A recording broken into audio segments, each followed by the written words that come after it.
My name is Gibson, and I'm a nutritional therapist, and I specialize in gut health. So today I specialize with working with women, young women, late 20s and early 30s, who've been given a diagnosis of IBS, and I help them to get to the root cause of their symptoms so that they can live life to the full again. So when I see clients in clinics, I often have a three-steps approach to IBS. First one would be the lifestyle. We support the nervous system. Then we look at addressing gut infection, inflammation, hypersensitivity. And the third one, most importantly, is diet and nutrition. So if you, like any of my clients, you have IBS, you probably tried all sorts of diets. You probably have tried the low FODMAP diet, gluten-free. You've probably tried to go dairy-free, and or grain-free. Maybe you've removed all the grains from your diet as well. So very often there's a common thing with my clients is that their diet is a little bit more restricted. My approach is a little bit different. I try to broaden the diet. And why is that? The reason being is because studies have shown that individuals who suffer from irritable diet, I've got a lower diversity of gut bacteria. That can be associated with the symptoms, or maybe it's a side effect of having IBS. And so the diversity of your gut bacteria will reduce if you reduce the amount of diverse food that you have in your diet. So I take a different approach, and I always try to increase the diversity of the food in your diet. So just to illustrate this a little bit more, patients or individuals who've got IBS have got a lower level of bifidobacteria, and bifidobacteria are a very important bacteria in healthy individuals. It helps to combat gut infections and has antimicrobial effect. And if you've got IBS, sometimes there is some gut infection that will be contributing to your symptoms. It helps other bacteria to thrive, so really important again for the diversity of your microbiome. And it helps to produce B vitamins, which are really important for the nervous system and energy production. And so very often, if you've got IBS, there's an element of gut-brain axis, or you're less resilient to stress. So those B vitamins will be really important. So, and the type of food that will support the growth of bifidobacteria are often foods that are being removed by a lot of people who've got IBS. So, for example, whole grain, chicory food, onions, apples. Apples are high in fodmap, but they're really important for bifidobacteria to grow. So again, my aim is always over time to broaden the diet and not further restrict the diet.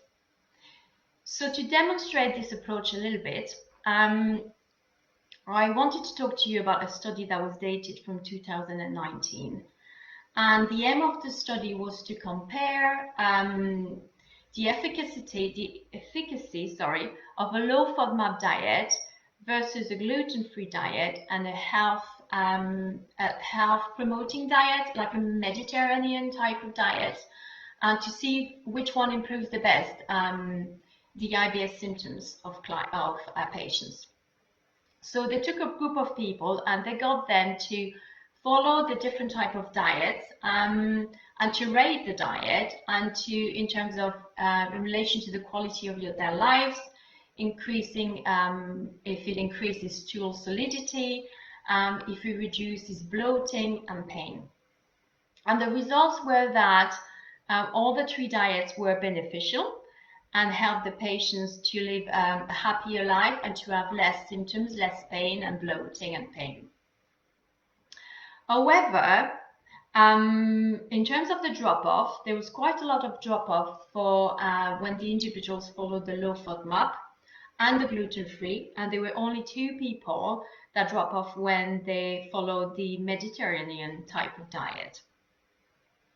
And when asked about their preference, 3% preferred the low FODMAP diet, 11% the gluten-free, and 86% preferred the balanced diet, the Mediterranean diet. So when I work with clients, it's important to give them a diet that's going to improve their symptoms, but also a diet that they can follow long term and that is health promoting. So that is why, again, I always try to broaden the diet and not restrict the diet. So my approach is to step one, remove all of the processed type of food and all the industrial food and promote a whole food diet.